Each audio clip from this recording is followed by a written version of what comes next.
Magnus Carlsen and 7 other top grandmasters are battling it out for top prize of $200,000 in the finals of the Champions Chess Tour. An incredibly exciting event taking place this week in Oslo in Norway. So Magnus Carlsen is playing on home soil.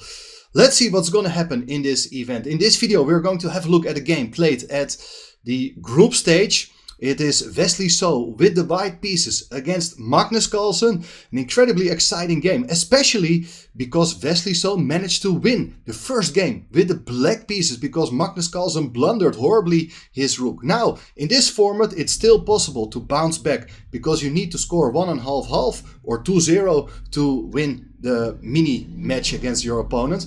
And well, therefore Magnus Carlsen is in some sort of must-win situation. And let's see what is happening in this game. It's an incredibly exciting game with a lot of fun things happening. You'll find out very soon. Make sure to subscribe to the channel if you haven't done yet. Thanks for the overwhelming support in the last couple of weeks, especially during the World Chess Championship match. But we are just getting started. So let's have a look. It is Wesley So playing with the white pieces. And he goes for the move 1d4. Knight f6, c4, e6, knight c3, bishop b4. Very solid, reliable, positional way of playing the Nimzo Indian. And Wesley So goes for the move queen c2. The classical variation. Very difficult opening to beat. Very solid line. But let's see what Magnus is trying to do here. d6, modest move, knight f3, knight bd7. White goes for the move e3. b6, intending to fianchetto the bishop, which is indeed what happens. Bishop e2, bishop b7. Castling kingside here. Interesting moment, as now the king is no longer on e1. White is actually sort of threatening to move the knight away, even to a square like b1. And then the bishop on b4 is threatened to be trapped. So therefore Magnus here decides to trade off the bishop for the knight. A typical procedure in this opening to create an imbalance. White is getting the bishop pair, but black is looking for active piece play with the move knight e4, queen c2. And here Magnus played the move f5, and that is a very ambitious and also a risky move. Now this idea is very well known, but usually black has already castled here. And then in these sort of positions you have plans like a rook lift, getting the rook over to the king side, and at some point you can get your queen in. Of course, you first have to remove the knight with a move like knight g5. But black is looking for attacking chances in this opening. But Wesley So played here an incredibly important move, as he played here the move d4, d5, boxing in that bishop on b7. It's no longer active on that diagonal. So the pawn on d5 is very important, but it is a pawn sacrifice, and you may just take the pawn, which is what happened in the game. Pawn takes d5, but White's idea is to come in with the knight to d4, so that the knight is attacking the pawn on f5. But that's not the only problem, because knight e6 is a huge threat, attacking the queen, attacking the pawn on g7. If the queen moves, well, you got to keep an eye on that pawn on c7 as well. So big problems here for Magnus Carlsen. He may consider a move like queen f6, but in that case there's pawn takes d5 and White regains the material. The position becomes more open. Also the pawn on c7 is hanging. So things are looking really, really nice here for White. Therefore Magnus decides to gamble here with the move pawn takes c4. But now the knight comes into e6, attacking the queen on d8. And as I said, if the queen goes away, there's knight takes c7 with a knight fork against the rook and king. So therefore the queen goes to a more passive square c8, keeping the pawn defended. And now White has a lot of options. The pawn on g7 can be captured, also the pawn on c4, but instead first the move f3 was played. I like that move as well, attacking the knight on e4, but rather than moving the knight away, Magnus comes up with this resource, king e7, basically saying that if you take the knight, that knight on e6 is hanging as well. Now you can move the knight anywhere. Knight takes g7 was played, grabbing another pawn. And well, the knight on e4 is still under threat. Knight takes f5 is an idea as well. But Magnus is fighting here. Queen f8. so that if you take on e4, there is queen takes g7, material still even, but keep an eye on this g2 square. The pawn on e4 cannot move away in view of the mating threat on g2. So therefore, Wesley So moves the knight away to h5, not the most ideal square, but black's position is also very, very suspicious. The knight went back to c5, so the knight is safe, but the pawn on c4 is still hanging. So let's take stock here. It is even material, but black's king is stuck in the center. White has the bishop pair, is looking for opportunities to activate both bishops, to open up the center with a pawn break at the right moment to activate the rooks. So there are really some long-term problems for black in this position, but also some short-term issues got to be resolved here. Knight e5 attacking the queen. Queen goes to h4 with check. So the king got to move again, king d7. And well, if you give another check with a knight, for instance, the king can run away to c8, and it found a safe place to hide against any possible check. So Wesley comes up with a different plan. The move b4 is played. A lot of pressure here in this game being exerted by Wesley, and keep in mind also that it's a short time control, guys. It's 10 minutes for the whole game plus 2 seconds increment.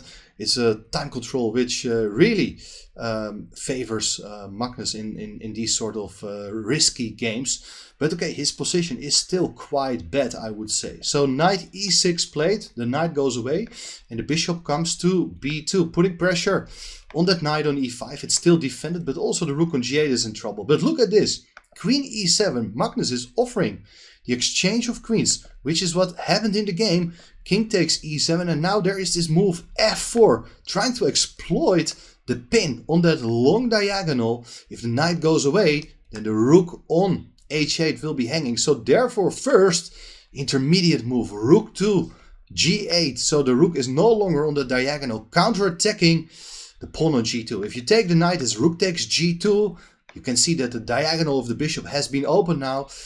King h1, rook takes e2 would be completely winning for black at this point. So you better don't take the knight on e5. You gotta solve the threat against the pawn on g2. Therefore, the knight goes back to g3. Excellent move by Wesley So.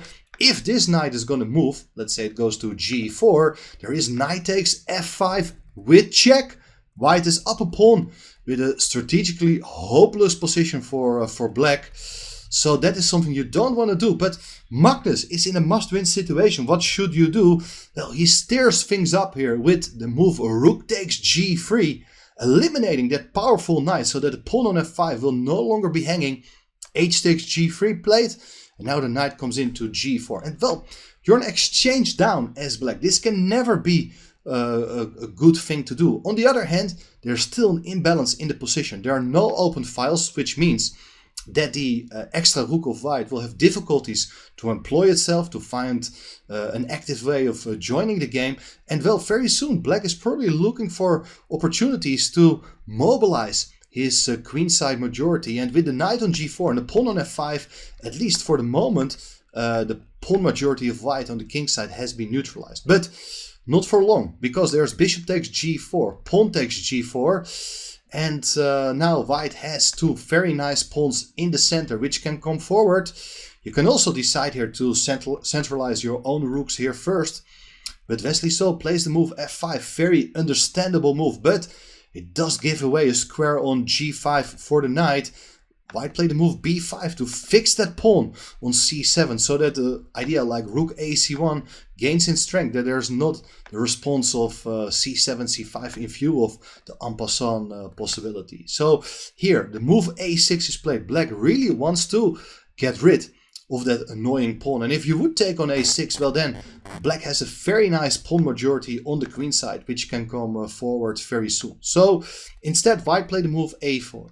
Now, if you do take, white's going to recapture, and perhaps rooks are going to be exchanged as well, because the a file will be opened, and that makes it easier for a rook to become active. So Magnus is not going to cooperate, joins with a knight to the center. Knight e4, attacking the pawn on g3.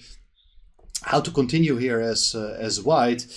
I would say that ideas like rook c1 makes a lot of sense to attack the pawn on c7, especially in combination with a passed pawn. But Wesley So played here the move a5. He's trying to open up files there, but it does allow also the move knight takes g3, attacking the rook. And what is going to happen here? It's a total mess, but actually white is still in very good shape, but he needs to find a very important resource, which is not what Wesley did. Wesley placed his rook on e1. That's not the place where you would like to get your rook. I guess his idea is that if you do take the pawn on f5, you can go e4 with tempo, and if the knight goes away, you can go e5 and try to open up the e-file to attack the king on e7. However, a better move, that's what I quickly want to show you, is something like f6. Now, if you move your king to f7, there's this idea to go rook fd1. Brilliant idea, putting pressure against the pawn on d6, which is still defended by the pawn. But if you take on a5, there's b6 and you're deflecting that pawn from c7. If you take on b6, there's rook takes d6. And here you can see the difference compared to situations earlier in the game. Now finally, a white rook is able to infiltrate, give a check, perhaps win the bishop or take the pawn on b6. White is taking over here. But it didn't happen. Rook fe1 was played, as I mentioned already. Now after pawn takes a5, there followed the pawn check on f6, king e6, keeping everything under control in the center. There is a rook takes a5, but now you take the pawn on b5. And well, white captured the pawn on b5 with the rook, but it's a total mess because this rook on e1, it's still out of play, and the knight on g3 is still keeping everything nicely under control. But the bishop on b7 is hanging at this point. So black got to move that piece. Went with the bishop to e4. There's something to say for other squares as well, like bishop c6 with tempo or bishop d5, so that the knight can come back to e4. But bishop e4, it is a very interesting idea, keeping everything protected very well. But, I mean, white is better objectively speaking according to the machine, but I'm not sure that is how Wesley So experienced it while playing this very complicated position. Apparently, the best move, which was not played, is king h2 to attack the knight. Let me show you the following line. After knight f5, there is this idea to go rook b4, and you want to destroy the blockade on the light squares in the center. If you do move the bishop, well, then there's the same idea with e4, attacking the knight. If the knight goes away, there's e5. And well, the more the position gets open, the better it is for the rooks. So this is just a nice illustration how white could have tried to destroy the blockade of the bishop and the knight. Instead, there followed rook a1. So here, and also typical strategy, the side with an extra rook is offering the exchange of rooks, so that later on it will be easier for the other rook, for the remaining rook, to infiltrate, to give a check and support the passed pawn. Well, Magnus didn't want to cooperate once again, played rook c8. Not a great square, but it does keep the pawn defended. Rook g5. Rook is swinging over to the other side of the board to attack the pawn on g4. But there's h5, defending the pawn. The knight defends the pawn on h5 as well. But here the rook comes in to g7, threatening rook e7, for instance. But now, beautiful resource, a knight f5 played, attacking the rook, while the knight also keeps an eye on the e7 square. So the rook cannot give a check there. Rook h7, attacking the pawn on h5. How is this pawn going to be saved? Well, that's a very, very good question. Well, Magnus has his own ideas. Rook b8, counterattacking the bishop on b2. So before capturing on h5, you better move the bishop away. But now Magnus has another fantastic idea. As the pawn on c7 is hanging as well, he brings up his c-pawn with a very nice tactical point that if you take the pawn on h5, there is knight g3. The knight is making white's pieces totally crazy here, as after the rook will move, there is knight e2 with a knight fork, and you're able to pick up the bishop. So therefore, white first gotta do something about that potential knight fork. Wesley So played the move king h2, but here is h4. And look at these pawns. These pawns are not only saved, they're really dangerous, and they are forming some sort of a cage together with the bishop and the knight. So the white king doesn't have that many squares available. Well, anyway, white played here the move rook a2, a7, connecting the rooks, hoping for a way to break through with a pawn or to try to create some sort of a mating net. But there is h3, fantastic idea to challenge the pawn on g2 together with the bishop. And well, white is in trouble, because if you do take the pawn on h3, there is this move g3. It's a beautiful blockading sacrifice, because now the white king cannot move up the board, because the pawn on h3 is there. It will be forced to go back to g1, and there's rook b1 with checkmate. Beautiful teamwork by black's pieces. The rook, bishop and pawn are taking away squares from the white king. Therefore, after h3, you better don't move your pawn away from g2. Rook h2 e7 was played. Remarkable idea, but you can see that Wesley So is trying to aim for simplifications. He really wants to get rid of that knight, saying that black can take with a knight, and there's rook takes e7. It's a complicated position. Apparently it's becoming more and more equal, but Magnus doesn't want to grab the exchange. He doesn't want to restore the material balance. He goes for the move king d5, as he believes that the knight is a very important attacking piece in this position. And well, it proved to be a fantastic decision at this point, because white played here the move f7, threatening to go for rook e8 to cut off the control over the back rank, and then very soon you can push your f-pawn. But now this is the moment to take the exchange. Knight takes e7, rook takes e7, and there is pawn takes g2. Very important moment, because now the same idea we mentioned already with rook e8, it can be met by the move rook to b1.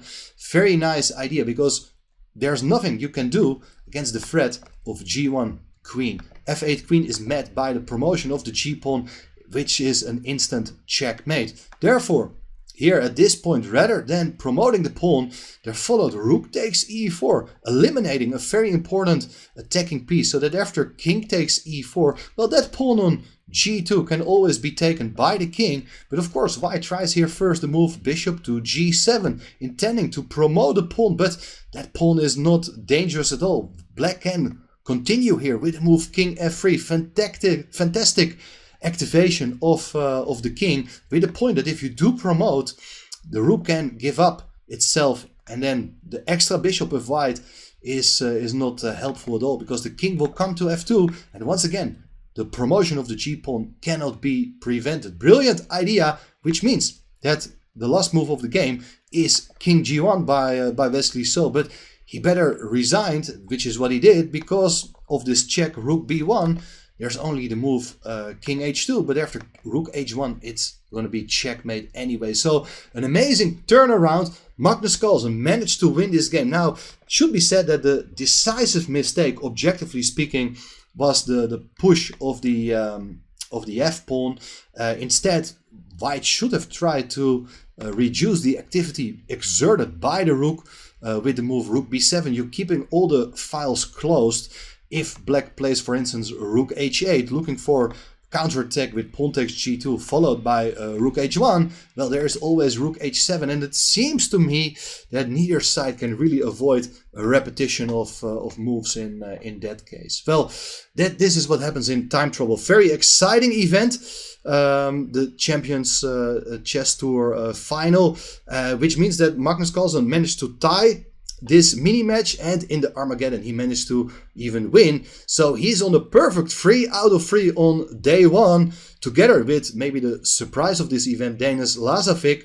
Let's see what's going to happen further in the remaining games of this group stage. And remember that the first 2 qualify automatically, and players 3 to 6, they battle it out for the remaining 2 spots in the semi-finals. Well, a lot of action guaranteed, so stay tuned on this channel. Thanks for watching, and we will see each other very soon again. Bye bye.